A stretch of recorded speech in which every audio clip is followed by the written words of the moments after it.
पहा नवीन एपिसोड्स एकदम add free.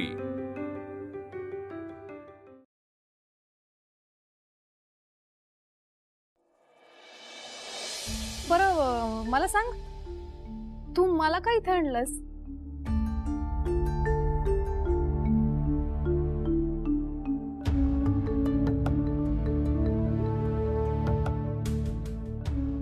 हे काय? माझ्या आठवणीतल्या पेटींची सगळ्यात आवडती आठवण। पण ह्यात माझ्यावरचं प्रेम व्यक्त करणाऱ्या कविता आहेत। तिने या सगळ्या मला एकदा वाचायला दिल्या होत्या। त्या वाचण्यामध्ये इतकं रमून गेलो होतो मी की वेळेचं भानच राहायचं नाही। एवढ्या छान लिहिल्यात। तू वाचून बघ एखादी, कळेल तुला।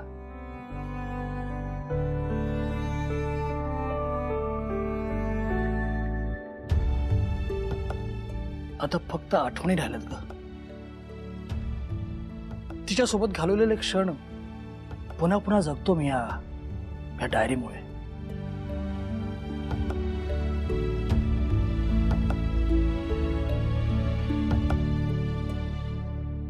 मिस्टर राजे खूप मोठे बिझनेसमॅन आहेत, जगभरात व्यवसाय आहेत त्यांचे, आणि हा अल्बम ते म्युझिक इंडस्ट्रीमध्ये एंट्री करण्यासाठी घेत आहेत। आणि तुमच्याकडून खूप अपेक्षा आहेत त्यांना। सर डोंट वरी, आम्ही रिहर्सलला सुरुवात सुद्धा केली आहे। हो, मग सॅम्पल सॉन्ग तयार झालं का तुमचं? यावेळी कोणताही हलगर्जीपणा चालणार नाहीये। प्रभासने एकदम प्रोफेशनल वाटायला हवं। अहो पण सर, आम्ही प्रोफेशनलीच काम करतो। तुम्ही तर आमची कॉन्सर्ट पण बघितली आहे। अरे हो, पण प्रभासने आज जसं मला ऑफिसचं कारण सांगितलं तसं मिस्टर राजेंना सांगून चालणार नाही ना। आणि प्रभास जरी असं ऑफिस खेळणार असेल ना, तर मग कठीण आहे सगळं। सर प्लीज डोंट वरी, आम्ही तुमचा शब्द पडू देणार नाही, फॉर शुअर। हे तुमच्याच फायद्याचं आहे, so take it seriously. Okay sir, thank you sir. कॅश, आपण प्रभासला भेटून हे सांगितलं पाहिजे आणि सिरियसली तयारीला लागलं पाहिजे। हो,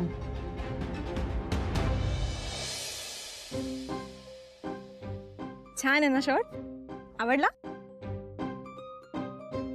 मस्त आहे। मला खात्री होती नक्कीच आवडेल। बरं हा ठेव तुझ्याकडे, आणि जेव्हा केव्हा घालशील ना तेव्हा सेल्फी काढून पाठव, ओके? कशाला? हा, काय गरज होती याची? अरे ठेव रे, ठेव। नाही खरंच, म्हणजे एवढं कॉस्टली गिफ्ट घ्यायची काय गरज होती मी? बरं आज काही माझा वाढदिवस नाहीये किंवा तसंच काही ओकेजन पण नाहीये, मग कशाला हे गिफ्ट वगैरे?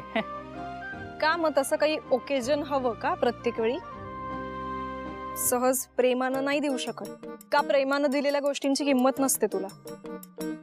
नाहीये तुझा वाढदिवस, ठीक आहे, मग काय आता तुझा वाढदिवस येईपर्यंत हा शर्ट माझ्याकडे ठेवायचा आणि मग तुला द्यायचा? काही अर्थ आहे का याला? प्रेमानं आणला होता ना मी तुझ्यासाठी, ठीक आहे, नको तुला, दे। मला वाटलं प्रेमाने दिलंय तर घेशील, ठेवशील।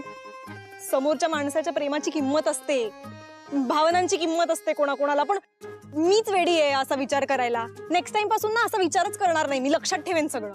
तुला ना गिफ्टच आणणार नाही नेक्स्ट टाइम पासून, किंवा आणायचं जरी असेल ना तरी तुला फोन करून विचारेन कोणतं हवंय गिफ्ट, काय हवंय तुला, तुझं बर्थडे आहे का, काही ओकेजन आहे का, तरच आणेन, ठीक आहे? बाय। एक मिनिट, किती रागवतेस तू? तू एवढं प्रेमाने गिफ्ट आणलंयस माझ्यासाठी आणि ते मी माझ्याकडे घेणार नाही, ठेवणार नाही, असं होईल का? दे दे दे। मी किती छान आहे हा शर्ट, वा। मला माहित होतं आहे तुला माझ्या प्रेमाची कदर। बरं घालशील तेव्हा नक्की सेल्फी काढून पाठव, मला बघायचंय माझं प्रेम कसं दिसतं। बाय द वे, वीणा काल घरी आल्यावर काय म्हणाली? आता तिचं काय आपल्यामध्ये? नाही आपल्यामध्ये नाही, पण हा सुद्धा आपल्या प्लॅनचा एक भाग आहे ना। सांग ना काय म्हणाली वीणा? आली तेव्हा अपसेटच होती, पण मला नाही वाटत ती मागे हटेल। जिद्दी आहे आणि आत्या खूप कठोर आहे। ती सुद्धा तिचा निर्णय बदलेल असं मला वाटत नाही.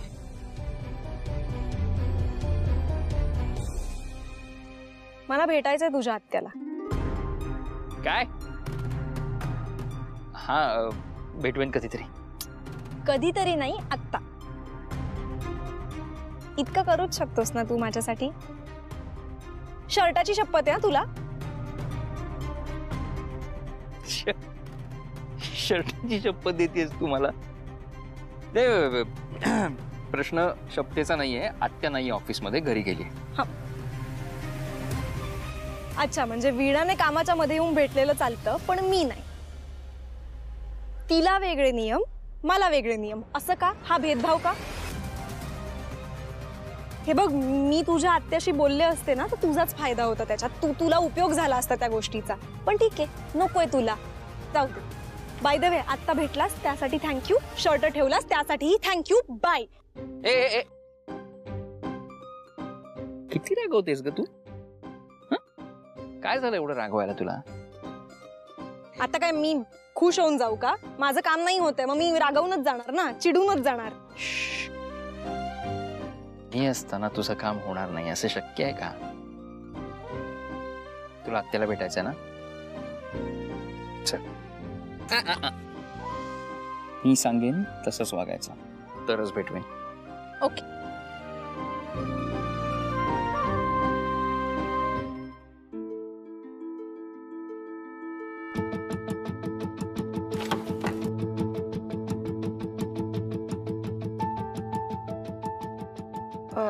शैलजा मॅडम आहेत का? आहेत ना. कोण आहात आपण? अहो काय करता तुम्ही? अहो ऐका ना. अहो काय करता तुम्ही? एक मिनिट, मी तुम्हाला नंतर फोन करते. तू काय करतेस इथे? उठ. मी नाही उठणार. व्हॉट? जोवर तुम्ही मला माफ करत नाही तोपर्यंत मी उठणार नाही. मी तुमचा पायच सोडणार नाही. पाय सोड माझा. नाही, तुम्ही मला वाटेल ते बोला, वाटेल ते बोला, हवं ते बोला, पण तुमच्या मनात माझ्याविषयी राग नका ठेवू मॅडम. मला खूप वाईट वाटेल तसं झालं तर. मॅडम प्लीज माफ. पाय सोड. नाही, मी नाही सोडणार. हे बघ, माझा निर्णय झालेला आहे आणि कुणीही कितीही सांगितलं ना तरी मी माझा निर्णय बदलत नाही.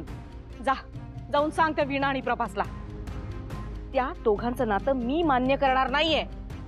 सोड तू आधी. मॅडम सोड पाय माझा. ही आत कशी आली? मालकीनबाई त्या ऐकतच नव्हत्या, एकदम आत आल्या. खरंच त्यांची काही चूक नाहीये मॅडम, खरंच. तुम्ही निघा. त्यांची खरंच काही. तिकडे ऑफिस मध्ये ती वीणा आणि इथे तू. हे बघ, जे काही नाव असेल तुझं, माझा निर्णय झालाय आणि तो बदलण्याचा प्रयत्न करू नकोस. जाऊन सांग तुझ्या बहिणीला, तू प्रभासवर बुरळ घालू शकतेस पण मला फसवू शकत नाही. कळलं? बरोबर आहे तुमचं, बरोबर आहे. त्या दोघांबाबतीत तुम्ही जो काही निर्णय घेतलाय तो अगदी योग्य आहे. आणि मी त्यांच्या लग्नाबद्दल बोलायला आलेच नाहीये. खरंच माझा काही संबंध नाही त्यांच्याशी. मी इथे स्वतःसाठी आले.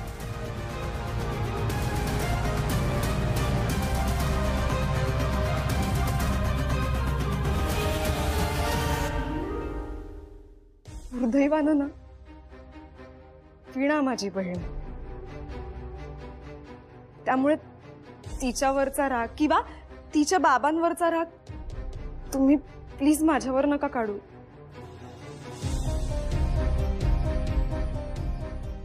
कारण मी त्यांच्यासाठी इथे आलेच नाहीये. माझा काहीच संबंध नाहीये त्यांच्याशी. मी परत एकदा क्लिअर करते. मग का आलीयस इथे?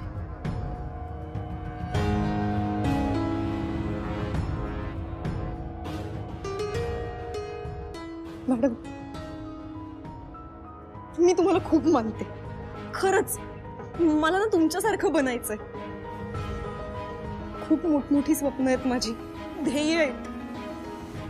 पण दुर्दैव मॅडम, घरच्यांना नाही समजत आहे. धुरसटलेल्या विचाराचे येत नुसते.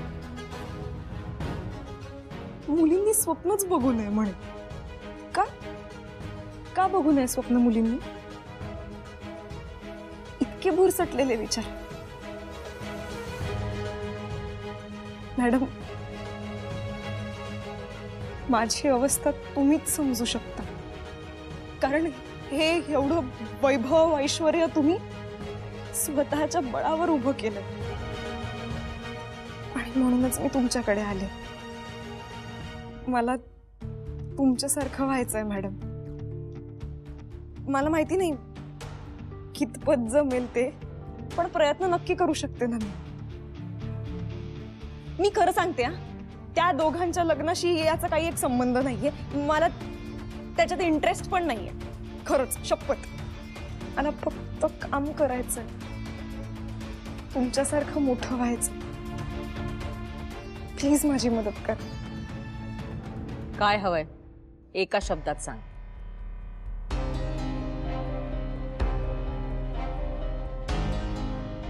वीणाची बहीण म्हणून नाही, किंवा त्या घरातली कुणीतरी म्हणून, तर एक होतकरू मुलगी एका यशस्वी उद्योजिकेकडे तिचं मार्गदर्शन मागते.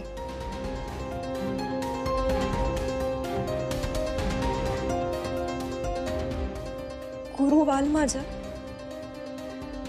प्लीज.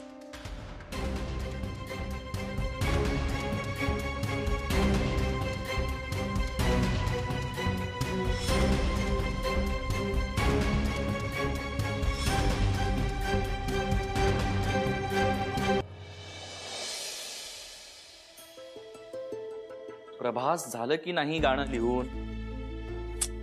नाही ना यार अंकल, यार मी खूप प्रयत्न करतोय पण आज सुचतच नाहीये.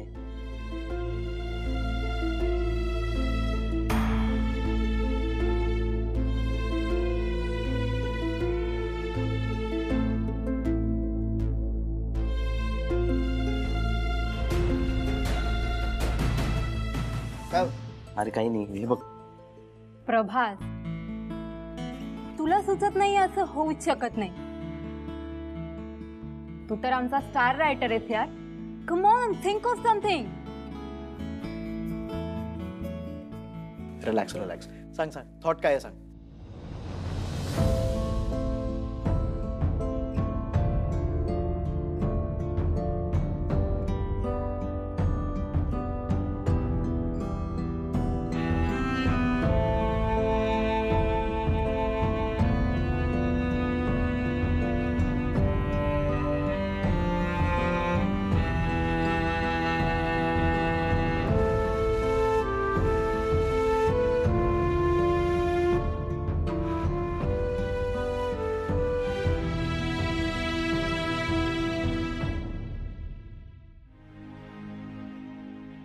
सारे आता गंधाळते, तू सोबती असता.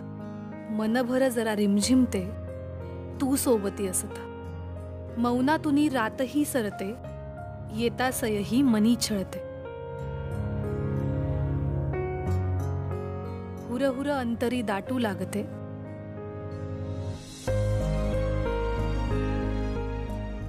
क्षणभर सारे झुरू पाहते. हृदयी प्रीत जागते, हृदयी प्रीत जागते.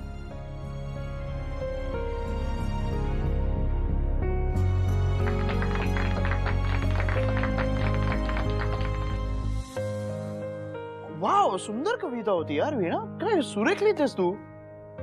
वीणा, एक मिनिट. तू हे लिहिलंयस? तू कविता करतेस कधीच सांगितलं नाहीस मला. प्रभास, अहो मला नाही लिहिता येत कविता. काय वीणा, इतकी छान कविता लिहिलीस तू आणि मला लिहिता येत नाही म्हणतेस. हे म्हणजे फारच झालं तुझं. खरंच मी नाही लिहिली आहे कविता, खरंच.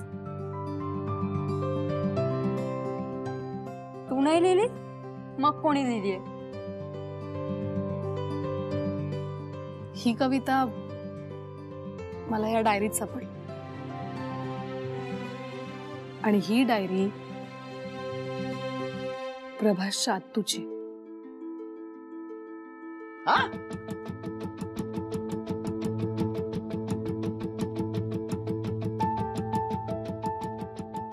इम्पॉसिबल. माझी आत्तू आणि कविता शक्यच नाही. कसं आहे ना प्रभास, माणसाच्या वर्तमान काळावरून त्याच्या भूतकाळाचा अंदाज कधीच बांधू नये. कारण वर्तमान काळ आणि भूतकाळात खूप फरक असतो. हे बघ, तू काय बोलतेस कळतंय मला, पण तुला मिळाली कुठून ही डायरी? मामाने दिली आणि मामाला तुझ्या आत्तूने.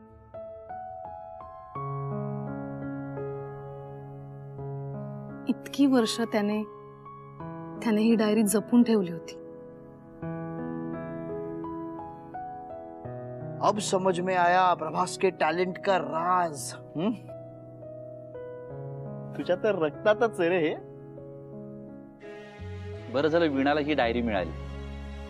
आता यापुढे आपल्याला गरज लागली तर ह्यातल्या कविता वापरूया ना, काय? येस. प्रभास, तुझं काय म्हणणं आहे यावर? गाईज आय एम सॉरी, पण मी याला फॉर नाहीये. का? का काय काय म्हणजे आत्तूने बनवलेली कविता आहे आणि तिला न विचारता आपण वापरणं चूक आहे. फॉर दॅट मॅटर आत्तूच नाही, म्हणजे कुणी जर कविता बनवली असेल आणि त्या माणसाला न विचारता आपण त्याची कविता वापरली तर नाही आहे ना बरोबर. सो नको. बरोबर आहे तुमचं,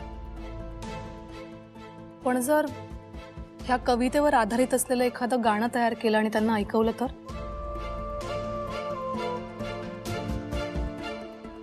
प्रभास, ह्या निमित्ताने मला पुन्हा एकदा आत्तूच्या जवळ जाता येईल आणि त्यांचं मन जिंकता येईल.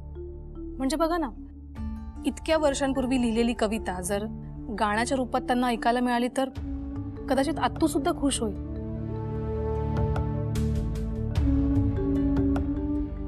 आणि कविता जर इतकी सुंदर आहे तर गाणं सुद्धा सुंदर होईल असा प्रयत्न करूयात ना आपण.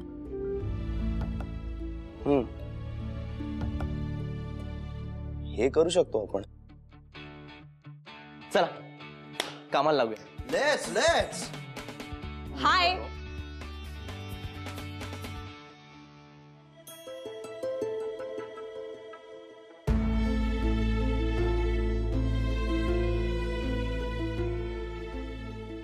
उर्मी, तू काय करतेस इथे?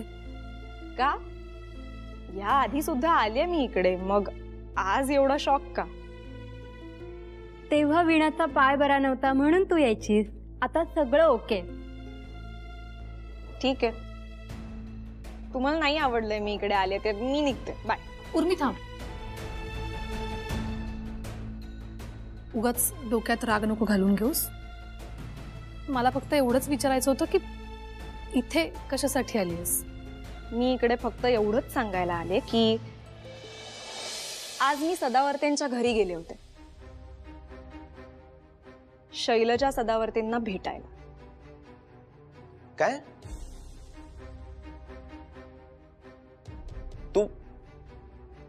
तू माझ्या घरी गेली होतीस? एक मिनिट. तुझं आणि वीणाचं लग्न व्हावं नाही व्हावं ह्यासाठी नव्हते गेले. काय ना, मला अनेक महत्वाची कामं आहेत. मी माझ्यासाठी गेले होते. म्हणजे यांच्या घरी म्युझिक चालत नाही आणि तसं असून सुद्धा प्रभासची आत्या त्याला पाठिंबा देते आणि त्याच्याच जीवावर तो एवढा मोठा झालाय. नाही काय, एवढा मोठा बँड फॉर्म केला, एवढं सगळं केलं, तर मला असं वाटलं की त्यांनी माझ्या स्वप्नांना सुद्धा पाठिंबा दिला तर मी कुठच्या कुठे जाईल, नाही का? काय तू हे सगळं बोललीस माझ्या आत्तूशी? हो, बोललेही आणि त्यांनी माझं ऐकूनही घेतलं शांतपणे.